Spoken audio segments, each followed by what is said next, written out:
We contacted women's organizations the ones that had individual women's organizations, or we contacted the local YWCA or you know, the United Church or any other groups that might be supportive, and asked them to arrange a place for us to stay, set up a meeting, and arrange press conferences with us when we came into town. So when we came into town, we had signs on the side of our vehicles. One of the vehicles, Betsy Wood, had was a convertible, so we would come into town singing our songs. We would put on theater performances.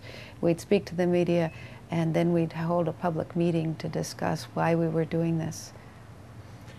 So how many people joined all together?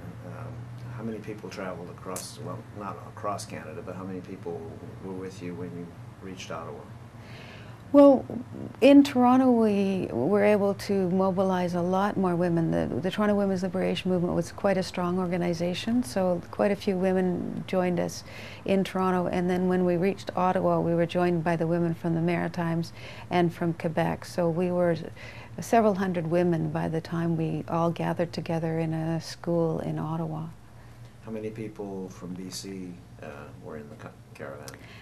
I think there was about 25 of us that left from Vancouver.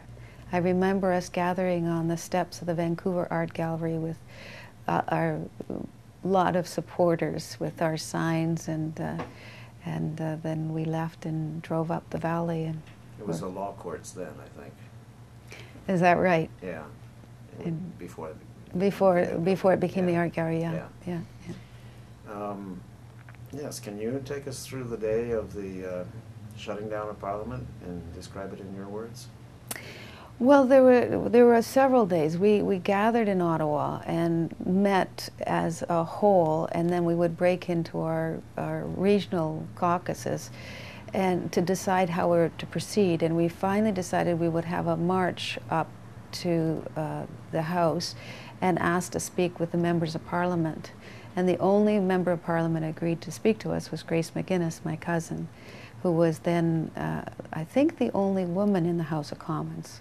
And she had been the only woman in the House of Commons for a number of years. There might have been a couple of others, but she was the only one who came out to meet us. Would that still be the CCF then, or was it now the NDP? It was the NDP this is in at that time. 1970? Yeah, yeah. And which riding was she representing, Grace McGuinness? I believe she was representing a Vancouver riding, and I think it was, I don't know what it was called then, it's Vancouver Kingsway. Ah.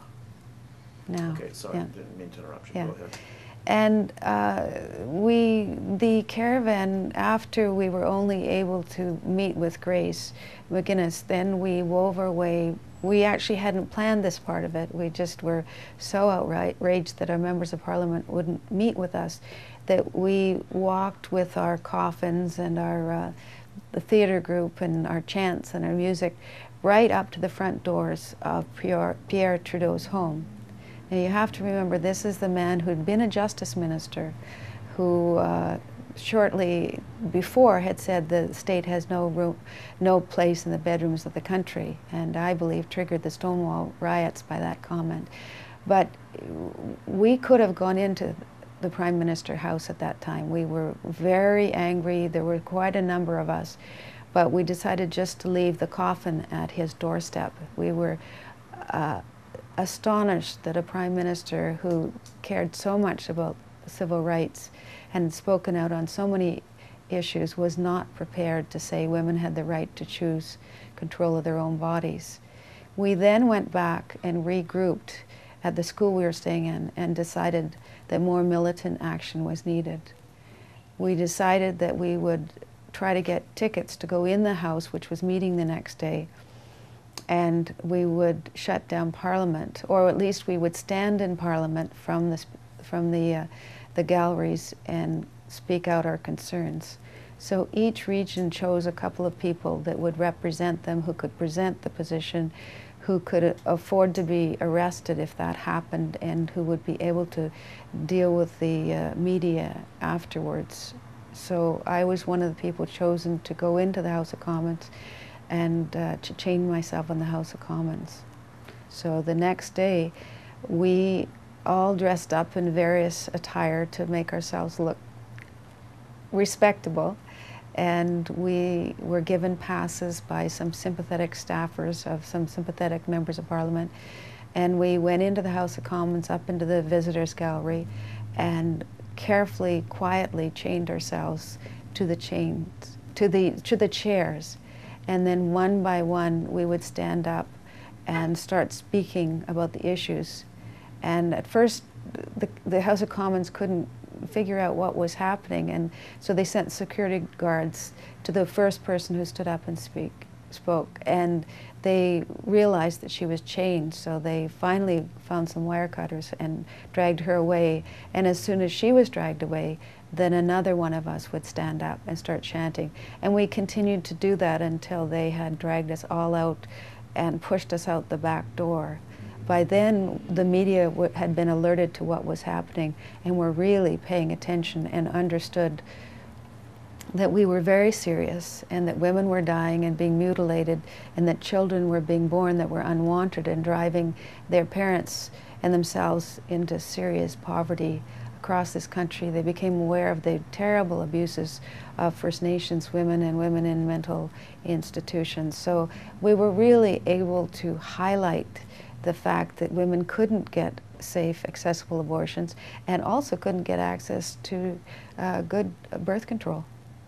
You had said that they were chanting, but Margo mentioned that they were reading a list of demands as well? Mm-hmm, yes. Okay. Where did that list come from? Well, it was developed by you know, as we went across the country, obviously things became clearer to us what the key issues were. So that list was developed by the leadership that had developed, mostly of women from Vancouver and women from the Toronto Women's Liberation Organization.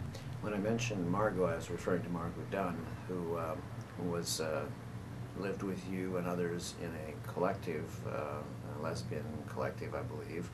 Was that before or after the cavalcade?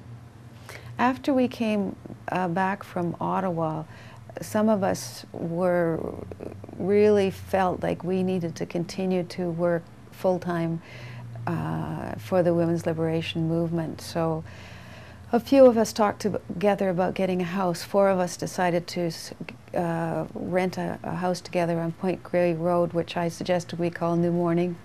Obviously, Bob Dylan had written a song not long ago, and we all moved in together, Dorothy O'Donnell, Sharon Ladmart-Godunin, and myself. And from that, and all of us, I was certainly had come out as a lesbian when I first came back, and I think that, and Sharon was out as a lesbian, and I'm not sure when Margo and DJ came out, but from that point on, we were organizing as lesbian feminists. Returning to the cavalcade, so after you were all arrested and removed, what happened after that? Well, actually, they discharged us to the back of the House of Commons, and we were never arrested. So they just removed you? They removed us and made a decision not to arrest us, and then they released us. The media was there, we talked to the media, and then we came around to the front, and some of the women were still there who'd rallied outside, women and men who'd rallied outside in support. And we did a lot more media work at that point.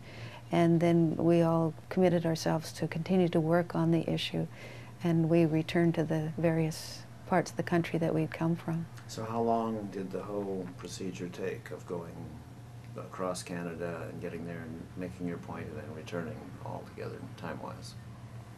I think it took at least 2 weeks.